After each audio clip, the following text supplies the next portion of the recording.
Hey guys, welcome back to my YouTube channel. ഇന്ന് ഞാനൊരു variety ബിരിയാണിയുടെ റെസിപ്പി ആയിട്ടാണ് വന്നിട്ടുള്ളത്. ഈ ബിരിയാണി ഞാൻ സ്പെഷ്യലായിട്ട് ഡെഡിക്കേറ്റ് ചെയ്യുന്നത് ഭയങ്കര ബിസി ആയിട്ടുള്ള ആൾക്കാരുണ്ടാവും. അപ്പോൾ നമുക്ക് ബിരിയാണി കഴിക്കണമെന്ന് ഒരുപാട് കൊതിയുണ്ടാവും, പക്ഷേ എന്താ ടൈം ഉണ്ടാവില്ല. അപ്പോൾ അങ്ങനെയുള്ളവർക്കും അതുപോലെ തന്നെ ഇതുവരെ ബിരിയാണി ട്രൈ ചെയ്യാത്തവർക്കുമായിട്ട് ഡെഡിക്കേറ്റ് ചെയ്യാണ്. കാരണം ഇത് അരമണിക്കൂറിനുള്ളിൽ നമുക്ക് ഉണ്ടാക്കിയെടുക്കാൻ പറ്റുന്ന ഒരു ബിരിയാണിയുടെ റെസിപ്പിയാണ്. അപ്പോൾ നേരെ ഇനി വീഡിയോയിലോട്ട് കിടക്കാം. അപ്പോൾ ഇതിനായിട്ട് നമ്മളിവിടെ ഒരു 6 വലിയ ഉള്ളി ഇതുപോലെ ചെറുതാക്കി അരിഞ്ഞിട്ടുണ്ട്. അതിനുശേഷം ഇതിലേക്ക് 4 തക്കാളി, പിന്നെ കുറച്ച് മല്ലിയില, പിന്നെ ഇഞ്ചി വെളുത്തുള്ളി പേസ്റ്റ്. അതിൻ്റെ കൂടെ ഞാനൊരു 8 പച്ചമുളകും കൂടി ചേർത്തിട്ടാണ് ഇത് നന്നായി പേസ്റ്റ് ആക്കി എടുത്തിട്ടുള്ളത്. ദെൻ ഇതിലേക്ക് കുറച്ച് കറിവേപ്പിൻ്റെ ഇലയും കൂടി ഇട്ട് കൊടുക്കാം. അതിനുശേഷം 2 ടേബിൾ സ്പൂൺ ചെറുനാരങ്ങ നീരും കൂടി വെച്ചിട്ട് ഇനി നമുക്ക് മസാലപ്പൊടികൾ ചേർക്കാം. അപ്പോൾ അതിനായിട്ട് ഞാനിവിടെ 2 table spoon garam masala, 1 table spoon മഞ്ഞൾപ്പൊടിയും കൂടി ഇട്ടെടുത്ത് ഇനി അതിനുശേഷം ഞാനിവിടെ 2 ടേബിൾ സ്പൂൺ ഉപ്പാണ് ഇട്ട് കൊടുക്കുന്നുണ്ട്. പിന്നെ 1 ടേബിൾ സ്പൂൺ കുരുമുളക് പൊടി കൂടി. അതൊക്കെ നിങ്ങൾ എരിവിനനുസരിച്ച് ഇട്ട് കൊടുക്കട്ടെ. ഞാൻ ഇവിടെ ഇപ്പോൾ കാശ്മീരി ചില്ലി പൗഡറാണ് യൂസ് ചെയ്തിട്ടുള്ളത്. അത് കാരണം ഞാനിവിടെ മുളക് കൂടുതൽ യൂസ് ചെയ്തിട്ടുള്ളത്. പിന്നെ നമുക്ക് ഇതിലേക്ക് ചിക്കൻ ഇട്ട് കൊടുക്കും. ഇപ്പോൾ ഞാൻ ഇവിടെ 1 കിലോ ചിക്കനാണ് ഇട്ടിട്ടുള്ളത്. നിങ്ങൾക്ക് നിങ്ങളുടെ അളവനുസരിച്ച് ഇട്ട് കൊടുക്കാം. ശേഷം ഇത് നന്നായിട്ടൊന്ന് മിക്സ് ചെയ്ത് കൊടുക്കാം. കണ്ടല്ലോ, ഇതുപോലെ എല്ലാ മസാല ചിക്കനിലൊക്കെ എത്തുന്ന രീതിയിൽ തന്നെ മിക്സ് ചെയ്ത് കൊടുക്കാം. ഈ രീതിയിൽ ബീഫ് വെച്ചിട്ടും മട്ടൻ വെച്ചിട്ടും ചെയ്യാവുന്നതാണ്. പിന്നെ അതുപോലെ തന്നെ നമ്മൾ ഇത് കറി വെക്കുകയാണെങ്കിലൊക്കെ ഇതുപോലെ ട്രൈ ആണ് കൂടുതൽ ടേസ്റ്റാണ് ഇതിന്. നമ്മൾ കൂടുതൽ ഇങ്ങനെ വാട്ടി ടൈം കളയേണ്ട ആവശ്യമില്ല. ഇപ്പോൾ പ്രവാസികൾക്കൊക്കെ ആണെങ്കിലും എത്രയും പെട്ടെന്ന് ചെയ്തെടുക്കാവുന്നതാണിത്. ഞാനിവിടെ ഇതിനുശേഷം ഇതിലേക്ക് 2 ടേബിൾ സ്പൂൺ നെയ്യാണ് ചേർക്കുന്നത്.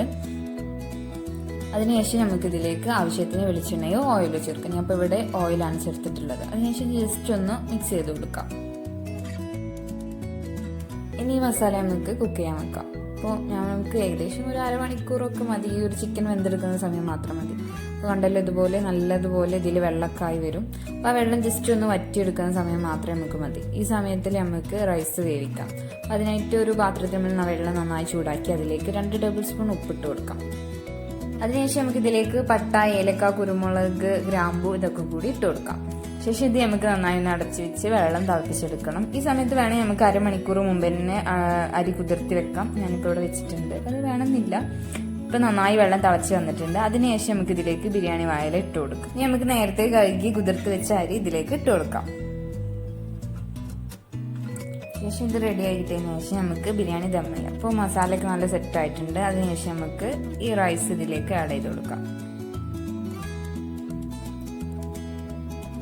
അപ്പോൾ ഞാൻ ഇതിൽ നിന്ന് ആ റൈസിൻ്റെ ഇടയിൽ നിന്ന് ഇങ്ങനെ വായിൽ കിട്ടുമ്പോൾ ഞാൻ കളയുന്നുണ്ട്. നിങ്ങൾക്ക് വേണമെങ്കിൽ കളയാം, അല്ലെങ്കിൽ അതിൽ തന്നെ ഇടാം. ശേഷം ഇതിലേക്ക് നമുക്ക് കുറച്ച് ബിരിയാണി മസാല ഇട്ട് കൊടുക്കാം, അല്ലെങ്കിൽ ഗരം മസാല ആയാലും മതി, അത് ഇട്ട് കൊടുക്കാം. ശേഷം കുറച്ച് സ്ലൈസ് ചെയ്തിട്ടുള്ള ക്യാരറ്റും കുറച്ച് മല്ലിയിലയും കൂടി ഇട്ട് കൊടുത്ത് നമുക്കിതൊന്ന് ഡെക്കറേഷൻ ചെയ്യാം. ശേഷം ഇതിലേക്ക് നമുക്ക് കുറച്ച് നെയ്യ് ഒഴിച്ച് കൊടുക്കാം. ഇവിടെ ഞാൻ 1/2 kg നെയ്യാണ് യൂസ് ചെയ്തിട്ടുള്ളത്. ഇനി നമുക്കിതിലേക്ക് ബാക്കി റൈസും കൂടി ഇട്ട് കൊടുത്ത് വീണ്ടും ഇതുപോലെ ദം ചെയ്ത് കൊടുക്കാം. ഇതൊരു ദമ്മ് ഒരു 10 മിനിറ്റ് ഒക്കെ ചെയ്യുകയാണെങ്കിൽ കൂടുതൽ ബെറ്ററോ. അപ്പോൾ തന്നെ കഴിക്കുന്നതിനെക്കാട്ടും ടേസ്റ്റ് ഒന്ന് അടഞ്ഞിരുന്നിട്ട് ആ മസാലയൊക്കെ അതിൽ പിടിക്കുമ്പോഴാണ് കൂടുതൽ ടേസ്റ്റ് ആവുക.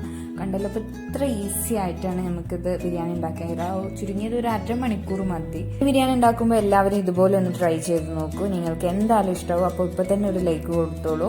എൻ്റെ ഈ ചാനൽ നിങ്ങൾ ആദ്യമായിട്ടാണ് കാണുന്നതെങ്കിൽ സബ്സ്ക്രൈബ് ചെയ്യാനും തൊട്ടടുത്തുള്ള ബെല്ലൈക്കൺ അടിക്കാനും മറക്കല്ലേ. എങ്കിൽ മാത്രമേ എൻ്റെ ഇതുപോലുള്ള സിമ്പിൾ റെസിപ്പീസിൻ്റെ വീഡിയോസ് നിങ്ങൾക്ക് നോട്ടിഫിക്കേഷനായി ലഭിക്കുകയുള്ളൂ.